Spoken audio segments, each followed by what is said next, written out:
नमस्कार साथियों, मेरे इस YouTube चैनल पर आप सबका स्वागत है। आज की इस वीडियो में हम जो आपका यूसेट की परीक्षा हुई थी 7 जनवरी 2024 को, तो उसके हिंदी साहित्य का प्रश्न पत्र हल करने वाले हैं।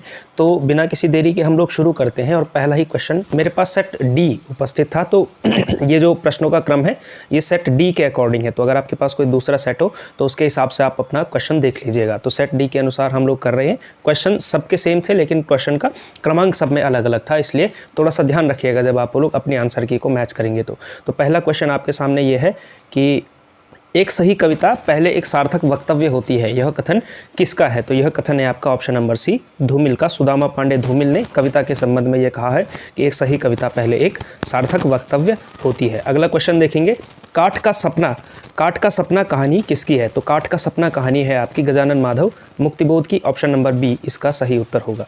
अगला क्वेश्चन देखेंगे, कॉलरिज का कल्पना सिद्धांत कल्पना को कितने भागों में बांटता है? तो कॉलरिज का जो कल्पना सिद्धांत है वो कल्पना को दो भागों में बांटता है, एक मुख्य कल्पना और एक गौण कल्पना। तो इसका सही उत्तर होगा दो भागों में, यानी कि ऑप्शन नंबर बी। तो कॉलरिज का कल्पना सिद्धांत कल्पना को दो भागों में बांटता है।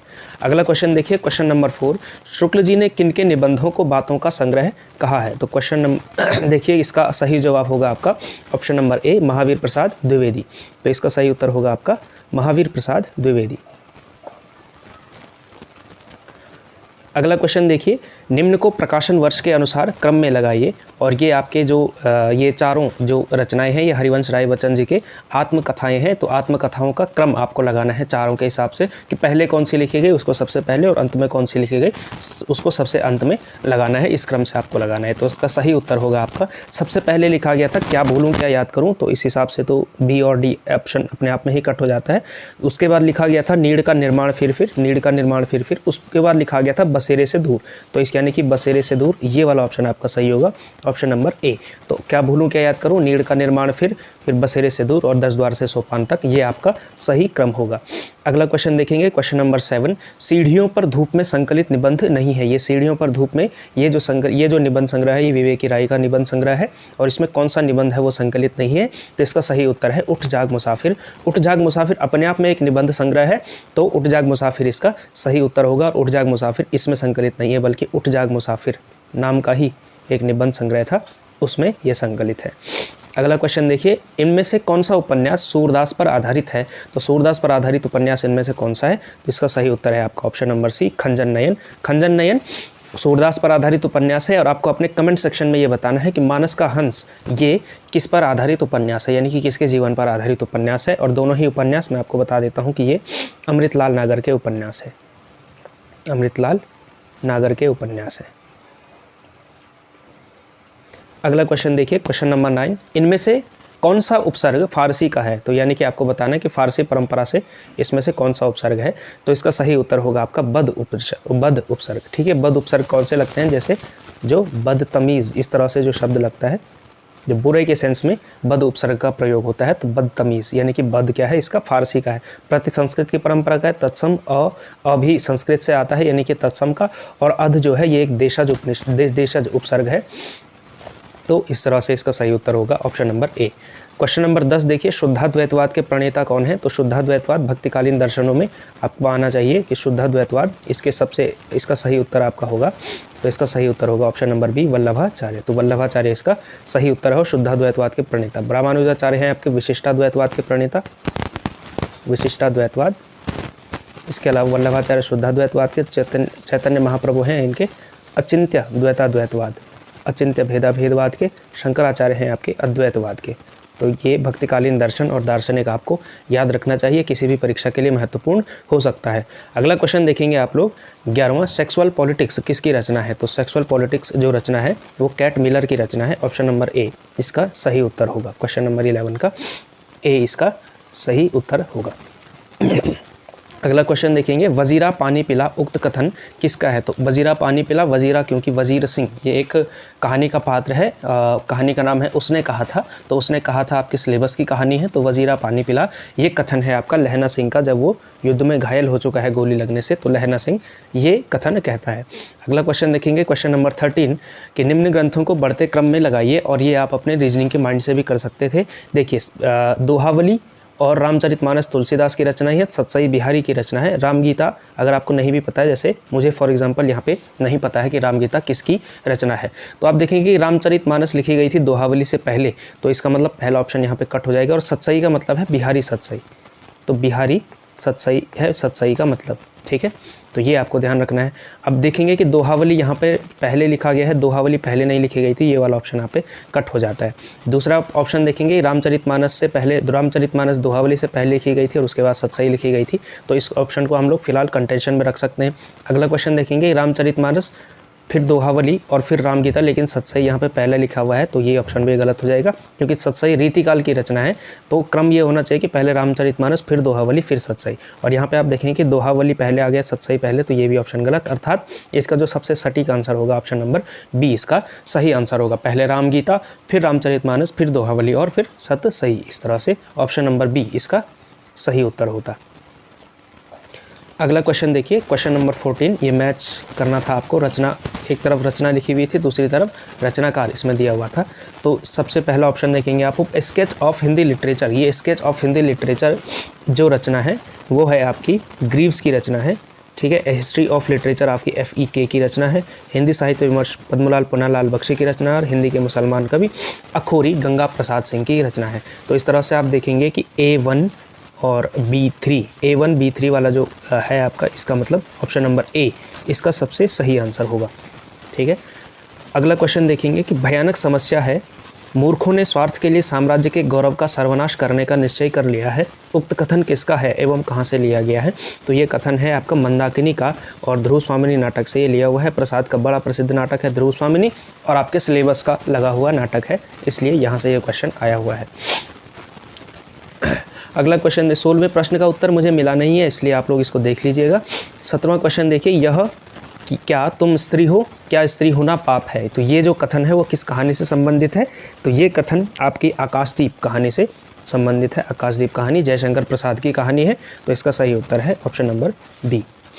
अगला क्वेश्चन देखेंगे आप लोग, सन 1912 में प्रकाशित कहानी है, तो इसमें से जो सबसे सही आंसर है इसका 18वें का, इसका है जयशंकर प्रसाद ए ग्राम। ग्राम 1912 में संकलित प्रकाशित हुई थी, यह 11 में प्रकाशित हुई थी और इसके अलावा इसका सही आंसर है ऑप्शन नंबर ए ग्राम। 19वां प्रश्न देखिए, उसने गंभीर स्वर में कहा, ये सब मकान किसने बनाए? माता हंसी, लोगों ने और किसने? तब ईश्वर ने तो नहीं बनाई। उक्त कथन किससे संबंधित है? तो ये है आपका शेखर एक जीवनी भाग 1 से, कि जब शेखर बच्चा है और ईश्वर को लेकर के उसके मन में बहुत सारे प्रश्न उठते हैं, तो वो पहला जो है संवाद करता है कि ईश्वर ने अगर ये दुनिया बनाई है तो मकान भी उसने बनाए होंगे। और माता जब कहती है कि लोगों ने बनाए, तो वो कहता है तो क्या ये मकान ईश्वर ने नहीं बनाए? तो अर्थात शेखर एक जीवनी इसका सही आंसर होगा। शेखर एक जीवनी भाग 2 में क्योंकि वो पूरी तरह नास्तिक हो चुका है, तो यहाँ से नहीं आता है। तमस इस प्रकार का विचारात्मक है नहीं, झूठा सच का भी नहीं है। ऑप्शन नंबर बी इसका सही आंसर होगा। अगला क्वेश्चन देखिएगा, मैं वास्तव में कौन हूँ? यह एक ऐसा सवाल है जिसका सामना करना इधर आकर मैंने छोड़ दिया है। मैं जो इस मंच पर हूँ वह यहाँ से आकर नहीं हूँ और जो बाहर हूँ। उक्त अंश है आपका आधे अधूरे नाटक में, जब वो काले सूट वाला आदमी इस तरह से जो पात्र आता है, वो जो है शुरुआत में, नाटक की शुरुआत में अपना परिचय देता हुआ ये वाक्य कहता है। तो ऑप्शन नंबर बी इसका सही आंसर होगा। अगला क्वेश्चन देखेंगे, यथार्थ में छायावाद भाव राज्य की वस्तु है, उसमें केवल संकेत से ही काम लिया जाता है। इसका सही आंसर होगा आपका, ये कथन है आपका option number C Mukutdhar Pandey. Mukutdhar Pandey का एक निबंध आया था, छायावाद क्या है, उसमें ये कथन है। छायावाद क्या है, ये निबंध था मुकुटधर पांडे का और उसमें इन्होंने छायावाद को व्याख्यायित इस तरह से किया है। अगला क्वेश्चन देखेंगे, प्रेम का कारण बहुत कुछ अनिर्दिष्ट और अज्ञात होता है, पर श्रद्धा का निर्दिष्ट और ज्ञात होता है। तो उक्त कथन किससे संबंधित है? देखिए, आप अगर आपको नहीं भी एग्जैक्टली पता होगा तो भी आपको, अगर निबंध आपने थोड़ा बहुत समझे होंगे, तो उसमें आप देखेंगे कि आचार्य रामचंद्र शुक्ल ने जो हमारे मन के भावनाएं हैं, जैसे प्रेम हो गया, श्रद्धा हो गई, भक्ति हो गई, इस तरह की बहुत सारी चीज़ें हैं, उनको लेकर के मनोविकारों से संबंधित निबंधों की एक श्रृंखला लिखी है, ठीक है। वो चिंतावणी में संकलित है। तो वो जो है, इसका मतलब ये कहाँ से है, श्रद्धा और निर्दिष्ट ज्ञात होता है। तो प्रेम और श्रद्धा के बीच फर्क बताते हुए आचार्य रामचंद्र शुक्ल ने ये लिखा है। तो श्रद्धा और भक्ति जो निबंध है, वहाँ से ये कथन लिया गया है। इष्टार्थ व्यवच्छिन्ना पदावली काव्य शरीर है, ये यानी कि यह उक्त परिभाषा किस कवि ने दी है? तो यह ये जो परिभाषा है ये दी है आपकी दंडी ने। उन्होंने कहा है इष्टार्थ व्यवच्छिन्ना पदावली। ठीक है, ये जो कथन है ये दंडी का है, काव्य लक्षण को व्याख्यायित करते हुए। अगला क्वेश्चन देखेंगे 24वां प्रश्न, निम्न रचनाओं को उनके रचनाकारों के साथ सुमेलित कीजिए कि रस चंद्रोदय, काव्य सरोज, कृष्ण चंद्रिका, अलंकार चंद्रोदय। तो इस क्वेश्चन का सही उत्तर होगा आपका 24वें का ऑप्शन नंबर सी। रस चंद्रोदय है आपकी कविंद्र की रचना है और यहीं से आप लोग इस क्वेश्चन को सॉल्व कर सकते हैं। ठीक है, इसका ना B1 यानी कि काव्य सरोज है श्रीपति की रचना, कृष्ण चंद्रिका हो गई वीर की रचना, अलंकार चंद्रोदय रसिक सुमित की रचना। सुजान चरित में कब से लेकर कब तक की घटनाओं का वर्णन आपको मिलता है? तो सुजान चरित में 1802 से लेकर के 1810 तक की घटनाओं का चित्रण मिलता है। अगला क्वेश्चन लिखेंगे क्वेश्चन नंबर 26, निम्न रचनाकार और उनकी कृतियों को प्रकाशन वर्ष के अनुसार सुमेलित कीजिए। तो ये इसका सही आंसर होगा आपका ऑप्शन नंबर बी, इसका सही आंसर होगा। पंडित गौरी दत्त की जो रानी केतकी की कहानी है फर्स्ट का, यानी कि 1803 में ये संकलित हुई थी। जो वामा शिक्षक ये जो रचना है ये हुई थी आपके 1872 में। श्रद्धाराम फिलौरी का भाग्यवती आया था 1877 में और गोपाल राम गहमरी देवरानी जेठानी ये आया था 1901 में। सूची 1 को सूची 2 के साथ सुमेलित करना है। बंकिम चंद्र चटर्जी बांग्ला भाषा के कवि थे, सुब्रमण्यम भारती तमिल के, ठीक है, भारतेंदु हरिश्चंद्र हिंदी के, तो विष्णु शास्त्र चिपलंकर मराठी के कवि होंगे। तो इसका सही आंसर होगा ऑप्शन नंबर बी, पहले का सेकंड से सही आंसर हो जाएगा। 28वां क्वेश्चन, युद्ध सर्वनाश मेरी दी हुई विद्या सहस्त्रों बलिदान लेगी, क्योंकि मैंने केवल शस्त्र चलाने की शिक्षा दी है, मैंने उसके आगे कुछ ऐसा नहीं सिखाया है जो मनुष्य को मनुष्य बनाता है। तो ये जो कथन है आपका यह एक और द्रोणाचार्य से आचार्य द्रोण का कथन है कि मैंने क्या किया है, केवल युद्ध सिखाया है और कुछ ऐसा नहीं सिखाया है जो मनुष्य को मनुष्य बनाता है। तो एक और द्रोणाचार्य का ये कथन है। अगला क्वेश्चन देखिए, अंधेरा है यह वह स्थल है जहाँ मरणासन्न दुर्योधन कल तक पड़ा था अस्त्र शस्त्र लिए हुए। तो ये जो है ये गीति नाट्य, जो अंधा युग गीति नाट्य है, यहाँ से भी आप समझ गए होंगे क्योंकि ये एक गीत के रूप में लिखा हुआ है और दुर्योधन वगैरह इसमें रखा है। अगर आपने अंधा युग पढ़ा हुआ होगा तो निश्चित रूप से आप इसको कर पाएंगे। अगला प्रश्न देखिए कि ध्वनि में बौद्धिक तत्व और रस में केंद्रीय तत्व की अपेक्षाकृत प्रधानता अनिवार्य रूप से रहती है। ठीक है, रीतिकाल में रस के शुद्ध मानसिक प्राकृतिक आनंद की अपेक्षा ध्वनिवाद के बौद्धिक आनंद की प्रमुखता पाई जाती है। तो रीतिकाल में रसवाद के शुद्ध मानसिक प्राकृतिक आनंद की अपेक्षा ध्वनिवाद के बौद्धिक आनंद की प्रमुखता पाई जाती है।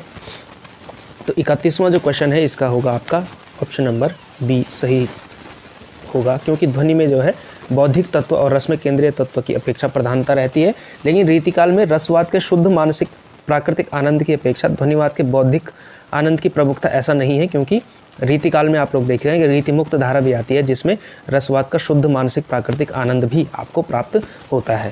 तो इसका सही आंसर होगा ऑप्शन नंबर बी।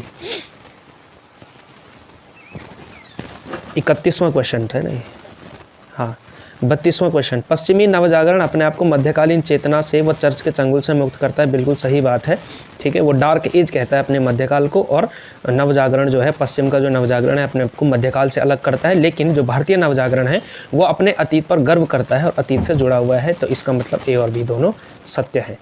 ठीक है, इसीलिए भारतीय नवजागरण को क्या कहते हैं, पुनर्जागरण कहते हैं। पुनर्जागरण का मतलब है फिर से जागरण। निम्न में से रेखा चित्र है बोलती प्रतिभा, ये प्रतिभा नहीं है दरअसल, ये दरअसल प्रतिमा होना चाहिए था, प्रतिमा, बोलती प्रतिमा। लेकिन ठीक है, ये अगर इसको अगर आप चैलेंज किया जाए इस तरह से, लेकिन बोलती प्रतिभा शायद कोई है या नहीं है इस पर डाउट है। 33वें का देखिए, मंटो मेरा दुश्मन संस्मरण है, प्रेमचंद घर में जीवनी है।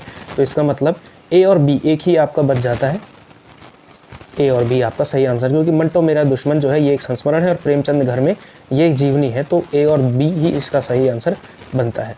34वां क्वेश्चन देखेंगे कि इसका सही आंसर इसमें से क्या है। 34वां क्वेश्चन ये देखेंगे तो 34वां क्वेश्चन में सबको केशवदास हरि नायक है श्रृंगार, ये केशवदास की पंक्ति है। ठीक है, इसके अलावा नवरस में सिंगार रस सिरे सहत सब कोई, तो ये है पद्माकर की रचना। ठीक है, तो A2B3, A2B3 यहाँ पे कहाँ पे मिलता है?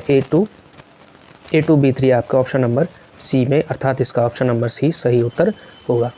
अगला क्वेश्चन देखेंगे आप लोग, निम्नलिखित में से कौन सी कृतियाँ जीवनी है? तो शेखर एक जीवनी उपन्यास है भाई, ठीक है, तो ए वाला ऑप्शन आप लोग कट करेंगे, तो ये कट हो गया, ठीक है। अब आप देखते हैं कि कौन से क्वेश्चन इसमें होंगे। तो इसमें अपनी धरती अपने लोग, ये भी जीवनी नहीं है, ये एक तरह से आत्मकथा है, तो इसका मतलब बी और सी यही इसके सही उत्तर होंगे। स्मृति के झरोखे में और वट वृक्ष की छाया में 35वें का बी और सी, ऑप्शन नंबर बी इसका सही आंसर होगा। 36वां क्वेश्चन देखिए, अगला 37वां, कविता क्या है? निबंध के उपशीर्षकों को क्रम से लगाइए। कविता क्या है जो निबंध आचार्य रामचंद्र शुक्ल का है, उसमें जो उपशीर्षक थे यानी कि अलग अलग हेडिंग्स थी, उसको आपको टाइटल के हिसाब से लगाना है। तो इसका सबसे सही क्रम जो होगा, सबसे पहले सभ्यता के आकरण वाला होगा, उसके बाद कविता और सृष्टि संसार उन्होंने लिखा है, उसके बाद है मार्मिक तथ्य, उसके बाद है कविता व्यवहार, उसके बाद भाव और कल्पना। तो इसका मतलब 1 फिर 3 फिर 4 1 3 4 5 और 2, इस तरह से 1 3 4 5 2, ऑप्शन नंबर बी इसका सही आंसर होगा। 37वें का बी होगा, ठीक है। अगला क्वेश्चन देखिए, संस्मरण से संबंधित निम्नलिखित कथनों पर विचार कीजिए। आपको संस्मरण से संबंधित इन कथनों पर विचार करना है कि किसी स्मरणीय घटना या व्यक्ति की यादों को लेकर के लिखा गया आत्मीय चित्रण संस्मरण कहलाता है। संस्मरण के लिए लेखक का स्मरणीय व्यक्ति के साथ व्यक्तिगत संबंध होना आवश्यक नहीं। यह जीवनी का लघु रूप है। हरिवंश राय बच्चन द्वारा लिखित नए पुराने झरोखे एक सशक्त स्मरण है और सुमन केसरी का संस्मरणों के सुमन एक महत्वपूर्ण संस्मरण है।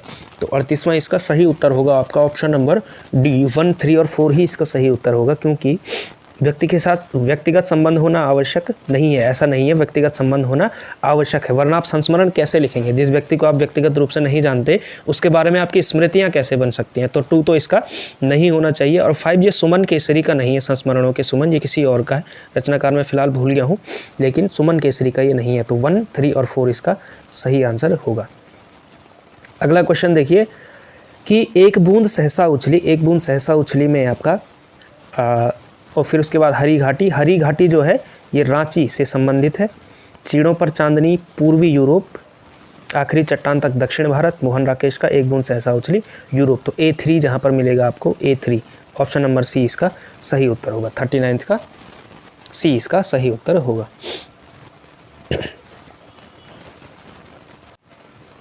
अगला प्रश्न देखिए, भारतेंदु युग का साहित्य जनवादी इस अर्थ में है कि वह भारतीय समाज के पुराने ढांचे से संतुष्ट न रहकर उसमें सुधार भी चाहता है। तो ये कथन किस आचार्य का है? तो ये कथन है आपके डॉक्टर रामविलास शर्मा का। इसका सही उत्तर होगा ऑप्शन नंबर डी। अगला क्वेश्चन देखिए कि इसमें एक तरफ पत्रिकाएं लगी हुई हैं, दूसरी तरफ आपको बताना है कि इसमें संपादक इसका कौन कौन रहा है। तो इसका सही उत्तर है आपका दलित अस्मिता जो लिखी है ये विमल थोरात ने संपादन किया था इसका। तो A4 वाला जो ऑप्शन है वही इसका सही उत्तर हो जाएगा। वैसे इसे एक भी अगर आपको इसमें आता है ना तो आप इसको कर सकते थे। B जो है इसका 3 है, B3 देश निर्मोही प्रतिपल, ठीक है। और नागफनी जो है C2 सपना सोनकर पश्यंती आपका जयप्रकाश करदम। तो इस तरह से इसका सही उत्तर होगा ऑप्शन नंबर बी। 42वां क्वेश्चन देखिए, एक तरफ सूची लगी हुई है यानी कि ये कविताएं हैं सारी की सारी, दूसरी तरफ आपको रचनाकार लगा हुआ है। तो आपको बताना है कि इसमें सही उत्तर इसका कौन सा होगा, ठीक है।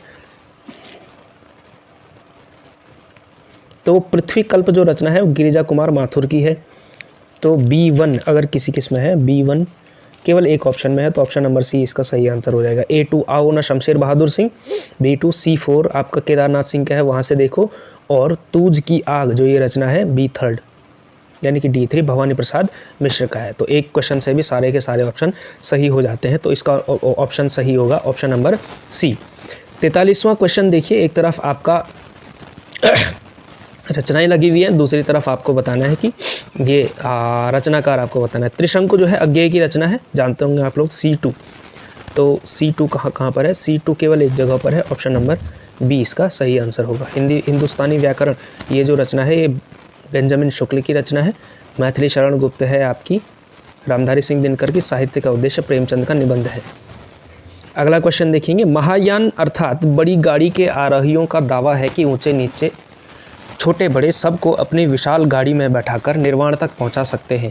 यहाँ ही ज्ञान वाले केवल सन्यासी और विरक्तों को आश्रय दे सकते हैं। यह कथन किसका है? तो यह कथन है आपका आचार्य हजारी प्रसाद द्विवेदी का। उनकी एक प्रसिद्ध किताब है नाथ संप्रदाय नाम से एक किताब आती है, उसका ये कथन है। नाथ संप्रदाय से उन्होंने ये उद्धृत किया हुआ है। अगला क्वेश्चन देखेंगे, निम्नलिखित उपन्यासों को कालक्रम के अनुसार व्यवस्थित कीजिए। ठीक है, तो इसका सही उत्तर होगा आपका जो सबसे पहले लिखी गई थी, इसमें जो सबसे, अगर आप देखेंगे कि सामर्थ्य और सीमा 1962 में, बड़ी बड़ी आंखें 55 में, उसका बचपन 57 में और बहती गंगा ये जो है 52 में लिखी गई थी। तो सबसे पहले लिखी गई थी बहती गंगा 52 में, तो डी जो सबसे पहले है वो सही आंसर होगा। तो डी, तो यानी कि ऑप्शन नंबर सी इसका सही उत्तर होगा। अगला क्वेश्चन देखिए, निम्नलिखित कहानियों को सही क्रम के अनुसार आपको लगाना है।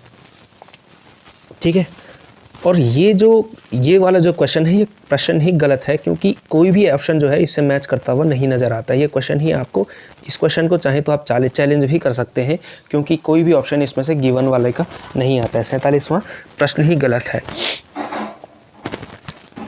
48वां क्वेश्चन देखेंगे, एक कोस ज़मीन जरा दम बांध कर चलो, प्यास की बेला हो गई ना, याद है उस दिन तेगड़िया के पास सर्कस कंपनी के जोकर और बंदर नचाने वाला साहब में झगड़ा हो गया था। तो ये वाला जो कथन है आपका, ये है तीसरी कसम में, क्योंकि तेगड़िया जो ये कस्बा आता है इसका वर्णन तीसरी कसम में आता है। तीसरी कसम जो कि फणीश्वरनाथ रेणु की कहानी है। 49 देखिए, निम्नलिखित में से कौन भारतेंदु हरिश्चंद्र का निबंध नहीं है? तो भारतेंदु हरिश्चंद्र का निबंध इनमें से तदीय सर्वस्व भी है, वैष्णवता और भारतवर्ष है, ग्रीष्म ऋतु भी है, मनोयोग जो है भारतेंदु हरिश्चंद्र का निबंध नहीं है। तो इसका ऑप्शन नंबर सी इसका सही आंसर होगा। अगला क्वेश्चन देखिएगा, इसको क्रम से लगाना है आपको। तो इसका जो सही आंसर होगा, जो सबसे पहले कहानी लिखी गई थी वो थी अपना अपना भाग्य, जो कि जैनेन्द्र की कहानी है।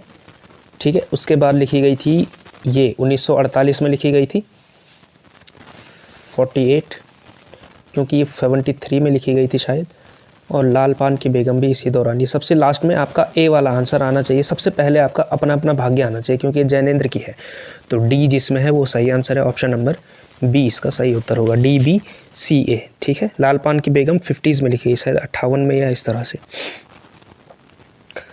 अगला क्वेश्चन देखिए, एक तरफ भाव लिखा हुआ है, दूसरी तरफ जो है एक खास प्रकार की रति का जो है ये लिखा हुआ है। 51वां क्वेश्चन जो होगा,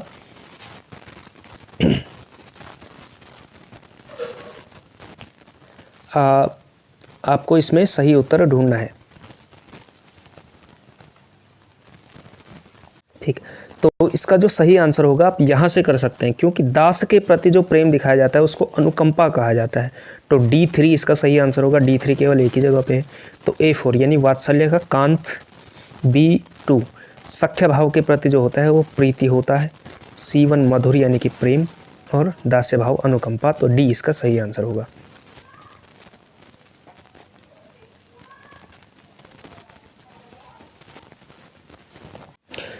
अगला क्वेश्चन देखेंगे, सभी जीव साधारणतः 3 अवस्थाओं में रहते हैं, जागृत, सुषुप्त और स्वप्न। इन तीनों अवस्थाओं में कुंडलिनी शक्ति जागृत अवस्था में रहती है। तो तीनों अवस्थाओं में कुंडलिनी शक्ति जागृत अवस्था में रहती है। 52वें का जो सही उत्तर होगा वो बी होगा, कि ए व बी दोनों ही इसमें सत्य है। तो इसका सही उत्तर होगा आपका ए व बी दोनों सत्य हैं। ठीक है, अगला क्वेश्चन देखेंगे, 53वां प्रश्न देखिए, कि निर्गुण ब्रह्म को किया समाधु, तब ही चले कबीरा साधु, तर्क तुर्क की राज खोह जब छाड़ी, हिंदू के कटनीते पुण्य सारी। तो ये कथन है आपका संत दादू दयाल का, कबीर के संबंध में उन्होंने ये कथन कहा है। अगला क्वेश्चन देखिए, आचार्य कुंतक ने जो है, तो आचार्य कुंतक ने वक्रोक्ति को विचित्र अभिधा कहा, वक्रोक्ति को कवि व्यापार का स्रोत नहीं मानते हैं। तो ये तो गलत है, क्योंकि कवि व्यापार का स्रोत वो मानते थे। वक्रोक्ति को अपूर्व अलंकार कहा है, वक्रोक्ति का मूल सहजता का मानते हैं। तो ये थोड़ा सा ये शायद अपूर्ण वाक्य सा लगता है, लेकिन इसका जो सही उत्तर होगा आपका ये है आपका वक्रोक्ति को विचित्र अभिधा भी उन्होंने नहीं कहा है शायद, लेकिन सी और डी शायद सही आंसर होना चाहिए। हालांकि डाउटफुल है, लेकिन मेरे हिसाब से तो ऑप्शन नंबर डी सही उत्तर होगा। ये देख लेना आप लोग थोड़ा सा, ठीक है। इसका सही आंसर, ये तो बहुत आसान सा प्रश्न है, ठीक है। इसका सही उत्तर होगा आपका ऑप्शन नंबर सी A1। ज का क्या है, ज जो है आपका बोला जाता है, ज जो बोला जाता है तालु से, तो A1 दो जगहों पे है, B3 तो इसका ऑप्शन नंबर सी है वैसे, B3। थ जो है आपका बोला जाता है दंत से, ब बोला जाता है ओष्ठ से, ड बोला जाता है मूर्धा से, ठीक है। तो ऑप्शन नंबर सी इसका सही आंसर होगा। अगला क्वेश्चन देखिए, अतसी पुष्प अलंकृत कारिणी शरद नील शेरोरुह रंजनी, ये किस कवि की पंक्ति है? तो ये जो पंक्ति है ये प्रिय प्रवास से ली हुई पंक्ति है। तो प्रिय प्रवास है आपका अयोध्या सिंह उपाध्याय हरिऔध का, ऑप्शन नंबर बी इसका सही आंसर होगा। अगला क्वेश्चन देखिए, घनानंद का वियोग वर्णन भी अधिक अंतर्वृत्त निरूपक बाह्यर्थ निरूपक नहीं है, न तो बिहारी की तरह विरह को बाहरी माप से नापा है, न ही बाहरी उछल कूद दिखाई है। तो यह कथन है आपका, यह है आपका आचार्य रामचंद्र शुक्ल ने घनानंद का के बारे में ये कथन कहा है। तो इसका सही आंसर है ऑप्शन नंबर ए। अगला क्वेश्चन देखिए, ये जो क्वेश्चन है ये भी अपने आप में गलत सा प्रतीत होता है, क्योंकि श्रुति कटुत्व मतलब ये वाला होता है। च्युत संस्कृति दोष एक प्रकार का रस से संबंधित दोष है। क्लिष्टत्व दोष स्वशब्द वाच्य, इसका सही है स्वशब्द वाच्य।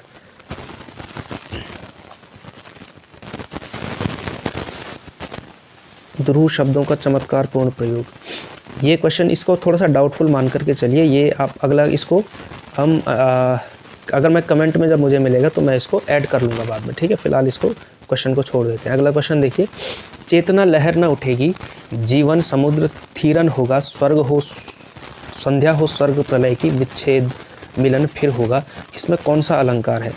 तो देखिए इसमें चेतना लहर न उठेगी, देखिए उपमेय क्या है, उपमेय है चेतना, लहर है उपमान, यानी कि लहर की उपमा दी हुई है, इसका मतलब, और क्या है बीच में जो उपमा सूचक शब्द होता है वो लुप्त है। तो जब लुप्त होता है उपमा सूचक शब्द, सा समान अर्थात ये इत्यादि सब नहीं आता है, तो वहाँ पर रूपक अलंकार होता है, ठीक है। तो चेतना लहर यानी कि चेतना रूपी लहर, इस तरह से अगर सेंस बन रहा है तो इसका मतलब क्या है, यहाँ पे रूपक अलंकार है। जीवन समुद्र यानी कि जीवन रूपी समुद्र, संध्या हो स्वर्ग प्रलय यानी कि स्वर्ग रूपी प्रलय, इस तरह से, विच्छेद मिलन फिर होगा, इस तरह से, तो रूपक अलंकार इसमें सही आंसर है। एक नार दो को ले बैठी, टेढ़ी होके बिल में बैठी, जिसके बैठे उसे सहाय, खुसरो उसके पल पल जाए, बल जाए, सॉरी। तो 61वें का उसका उत्तर है, इसकी इस पहेली का उत्तर है आपका ऑप्शन नंबर डी पायजामा, ठीक है। अगला क्वेश्चन देखिए, 62वां क्वेश्चन, पाश्चात्य दृष्टि काव्य में आनंदवाद की प्रतिष्ठा कराती है, भारतीय दृष्टि काव्य चर्चा कवि कर्म के रूप में न कर सिद्धांत निरूपण में करती है, बाह्य काव्यशास्त्र की मूल प्रकृति व्यावहारिक आलोचना में है, और भारतीय काव्यशास्त्र का संबंध नाट्य तथा काव्य के समग्र स्वरूप से है। तो फोर्थ क्वेश्चन, तो फोर्थ तो सही है ही, फोर्थ तो सही है ही। तो जहाँ पे फोर्थ नहीं है वो कट कर दो, बी और सी कट हो जाएगा, तो 62।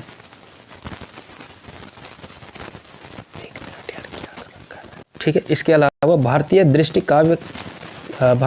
काव्य चर्चा कवि कर्म के रूप में न कर सिद्धांत निरूपण के रूप में करती है, तो ये बात गलत है, क्योंकि जो भारतीय काव्य दृष्टि है वो कवि कर्म के रूप में भी करती है, कवि कर्म के रूप में करती है, केवल सिद्धांत के निरूपण के रूप में नहीं करती है, ठीक है। और तो ये तो गलत है ही। और जो मूल प्रकृति व्यावहारिक आलोचना में ऐसा नहीं है, भारतीय काव्यशास्त्र आप लोग देखेंगे तो उसमें सैद्धांतिक चीज़ें ज़्यादा होती है, तो तीसरा भी गलत है। तो फर्स्ट और फोर्थ इसका सही आंसर होगा, तो ऑप्शन नंबर डी इसका सही उत्तर होगा। अगला क्वेश्चन देखिए, 63वां प्रश्न, ठीक है। प्राकृत भाषाएं संस्कृत शब्द के मध्यवर्ती व्यंजनों का सगोश उच्चारण करती हैं, सही है। पैसाची प्राकृत कश्मीर में बोली जाती थी, सही है। द्रविड़ भाषाओं में ब्रज अवधि आदि की अपेक्षा ण की व्यवहारिक अधिक होता है, तो सही है। प्राकृत में महाप्राण की रक्षा की प्रकृति पाई जाती है, नहीं। प्राकृत में जो महाप्राणात्मक शब्द है उनका अल्प प्राणीकरण होता है। प्राकृतों में संस्कृत के अपेक्षा अई अड़ की लोप प्रकृति नहीं पाई जाती है, बिल्कुल पाई जाती है, तो ये भी गलत है। तो यानी कि 1, 2 और 3 ऑप्शन नंबर डी सही उत्तर है। अगला क्वेश्चन देखिए, निराला हिंदी काव्य के वसंत के अग्रदूत थे। तो वसंत का अग्रदूत ये जो निबंध है ये अज्ञेय का निबंध है, ठीक है, और उन्होंने निराला के विषय में ये लिखा था, तो इसका सही उत्तर होगा सच्चिदानंद हीरानंद वात्स्यायन अज्ञेय। अगला क्वेश्चन देखिए, जिन्होंने शब्द को कुछ नया नहीं दिया वे लीक पीटने वाले से कुछ अधिक नहीं है। तो ये जो शब्द वाली बात है ये भी अज्ञेय का कथन है। अज्ञेय शब्द को बड़ा महत्व देते थे और ये शायद दूसरा या तीसरा सप्तक में उन्होंने ये वाक्य कहा है। अगला क्वेश्चन देखिए, कविता ही कवि का परम वक्तव्य है, कविता ही कवि का परम वक्तव्य है, ये जो कथन है ये आपका अज्ञेय का कथन है। ये भी तीसरा सप्तक में इन्होंने कहा है, अज्ञेय का ही कथन है, कविता ही कवि का परम वक्तव्य है। यदि भाषा कवि अनुभव और ज्ञान का साधन है तो कविता की भाषा का विश्लेषण करके उसके अनुभव की शक्ति को भी मापा जा सकता है। ये कथन किसका है? तो ये कथन है आपका नामवर सिंह का, ठीक है, तो नामवर सिंह इसका सही उत्तर है। रूपवाद का उत्तर स्थूल समाजशास्त्र नहीं बल्कि विषय वस्तु और रूप विधान के द्वंद्वात्मक संबंधों का सारी जानकारी पर आधारित सच्ची मार्क्सवादी आलोचना ही हो सकती है। तो ये कथन भी आपका आचार्य यानी कि डॉक्टर नामवर सिंह का है, ठीक है। अगला क्वेश्चन देखिए, काव्य में अर्थ ग्रहण मात्र से काम नहीं चलता, बिंब ग्रहण अपेक्षित होता है। ये वाला जो कथन है ये आचार्य रामचंद्र शुक्ल का कथन है। अगला क्वेश्चन देखिए, अर्थ सौरम्य ही कविता का प्राण है। जो अर्थ सौरम्य को कविता का प्राण किसने माना? तो आचार्य महावीर प्रसाद द्विवेदी इसका सही उत्तर है। अगला क्वेश्चन देखिए, अष्टछाप के अंतिम 4 कवियों का सही क्रम है और ये क्वेश्चन ही गलत है क्योंकि गोवर्धन दास नाम का कोई भी व्यक्ति अष्टछाप का कवि नहीं है। गोविंद स्वामी नाम के व्यक्ति तो हुए भी हैं, तो ये क्वेश्चन ही आपका गलत है, ठीक है। लेकिन अगर आप सही क्रम देखेंगे तो 1 इसका सही उत्तर होना चाहिए था। गोवर्धन दास नाम का कोई भी व्यक्ति आपका अष्टछाप के कवियों में हम नहीं पढ़ते हैं, ठीक है। उस समय जैसे गाथा कहने से प्राकृत का बोध होता था वैसे दोहा या दोहा कहने से अपभ्रंश या प्रचलित काव्य भाषा का पद्य समझा जाता था। ये वाला जो कथन है आचार्य रामचंद्र शुक्ल का कथन है। अगला क्वेश्चन देखिए, बच्चन सिंह के हिंदी साहित्य का दूसरा इतिहास में आदिकाल को अपभ्रंश काल कहा गया है, ठीक है, ये इंपॉर्टेंट है। उन्होंने कहा है कि जो आदिकाल नाम हम लोग देते हैं, आदिकाल आदि का जो काल होता है वो उन चीज़ों का होता है, आदि उन चीज़ों का होता है जिसकी शुरुआत होती है। तो हिंदी साहित्य बहुत पुराना है इसलिए उसको अपभ्रंश काल ही कहना चाहिए क्योंकि हिंदी साहित्य की शुरुआत नहीं होती है, केवल आप देखते हैं कि पाली प्राकृत अपभ्रंश से वो चेंज होता है, शुरुआत कहीं से नहीं होती है।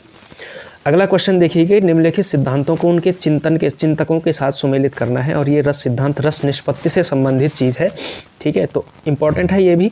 और इसका सही उत्तर होगा आपका 79 जो क्वेश्चन है इसका सही उत्तर है आपका इसमें देखेंगे आप लोग, अनुमितिवाद जो है आचार्य शंकुक का है, ठीक है, तो A3 आपको मिलता है इसमें, ऑप्शन नंबर ए इसका सही उत्तर होगा, ठीक है। तो यानी कि बी उत्पत्तिवाद है भट्ट लोलट का, साधारणीकरण है इसमें भट्ट नायक का और अभिव्यक्तिवाद है अभिनव गुप्त का, ठीक है। अगला क्वेश्चन देखिए, 80वां क्वेश्चन, व्हील्स ऑफ हिस्ट्री पुस्तक के रचनाकार कौन है? व्हील्स ऑफ हिस्ट्री है आपकी डॉक्टर राम मनोहर लोहिया की। लोहिया दर्शन इसमें सिलेबस में लगा हुआ है आपके, लोहिया दर्शन, तो लोहिया दर्शन आप लोगों को पढ़ना चाहिए। Wheels of history doctor Ram Manohar Lohia की प्रसिद्ध किताब है। व्यक्तित्व के प्रकारों का सिद्धांत सिगमंड फ्रॉइड का सिद्धांत है, मनोविश्लेषणवादी। अगला क्वेश्चन देखिए, भारत भारती को कितने खंडों में? 3 खंडों में, अतीत, वर्तमान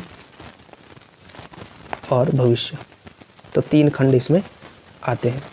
अगला क्वेश्चन देखिए, बीन भी हूँ मैं तुम्हारी रागनी भी हूँ, ये कविता आपकी नीरजा जो काव्य संग्रह था महादेवी वर्मा का उसमें संकलित है, तो इसका ऑप्शन नंबर बी सही उत्तर होगा। अगला क्वेश्चन देखिए, पुरुष में नारी के गुण आ जाते हैं तो वह महात्मा बन जाता है, नारी में पुरुष के गुण आ जाते हैं तो वो कुल्टा हो जाती है।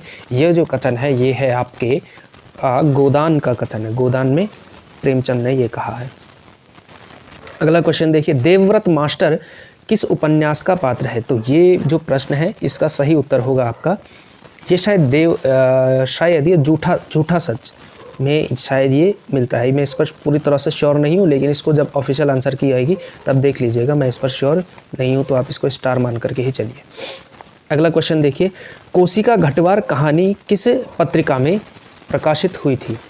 तो ये उत्तर भी मेरे पास नहीं है, ये भी मुझे प्राप्त नहीं हुआ है, तो इसको भी आप लोग देख लीजिएगा अलग से। अगला क्वेश्चन देखिएगा, अंधेर नगरी के अंकों का सही क्रम है। तो अंधेर नगरी के अंकों का सही क्रम क्या है? सबसे पहले तो बाह्य प्रांत आता है जिसमें जो गुरु हैं अपने 2 शिष्यों को लेकर के चलता है, तो ये 2 तो पहले ही कट हो गए।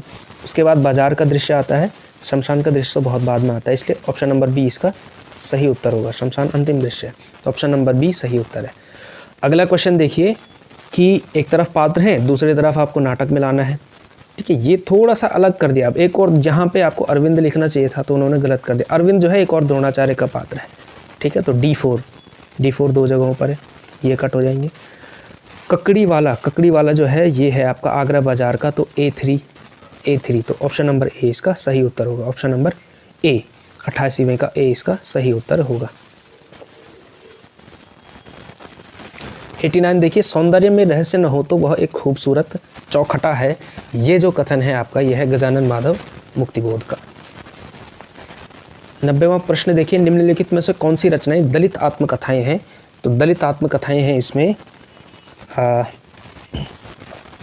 देखिए, गर्दिश के दिन नहीं है, मुड़ मुड़ कर देखता हूँ भी शायद है, मैं मेरी पत्नी भेड़िया अपने अपने पिंजरे, 1, 2 और 3। 90 का सी इसका सही उत्तर होगा। अगला क्वेश्चन देखिए, अर्दली शब्द किस भाषा से है? तो पुर्तगाली भाषा का शब्द है अर्दली। किस अनुच्छेद के अनुसार कहा गया है कि संसद विधि जब तक कोई उपबंध न करे तब तक उच्चतम न्यायालय तथा उच्च न्यायालय की कार्यवाही? तो हाई कोर्ट और सुप्रीम कोर्ट की भाषा से संबंधित है, 348। ठीक है, 92 का बी उसका सही उत्तर होता।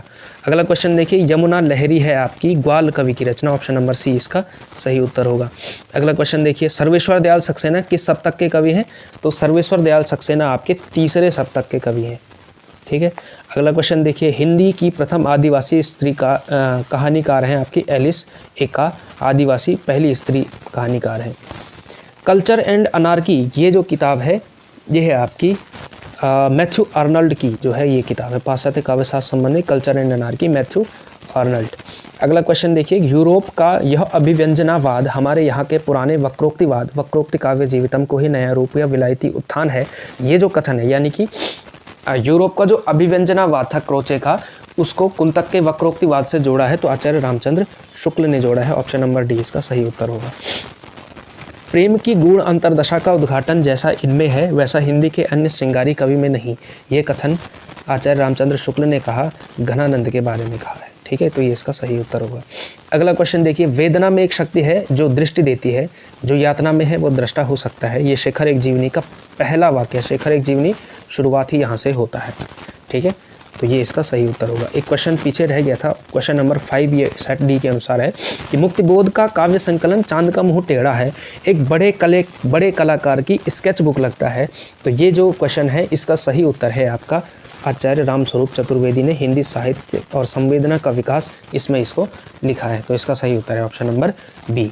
तो इस तरह से हो जाते हैं आपके लगभग कुछ प्रश्नों के उत्तर मुझे नहीं मिले, जैसे 69, 70, 64, 65। तो कम से कम 6 से 7 प्रश्न ऐसे हैं जिनका उत्तर मेरे पास मुझे प्राप्त नहीं हुआ है। तो जब आप आंसर की आएगी तो आप लोग देख लीजिएगा। ठीक है, तो अगर आप यानी कि इस वीडियो से भी आप अपनी आंसर की मैच कर सकते हैं कि कौन कौन से प्रश्न आपके सही हुए हैं, कौन कौन से गलत हुए हैं। और कमेंट सेक्शन में अपना स्कोर बताइएगा कि आपके कितने जो है सही हुए हैं, क्योंकि माइनस मार्किंग इसमें नहीं है, तो आप निश्चित रूप से बता सकते हैं कि कितने आपके सही हो रहे हैं।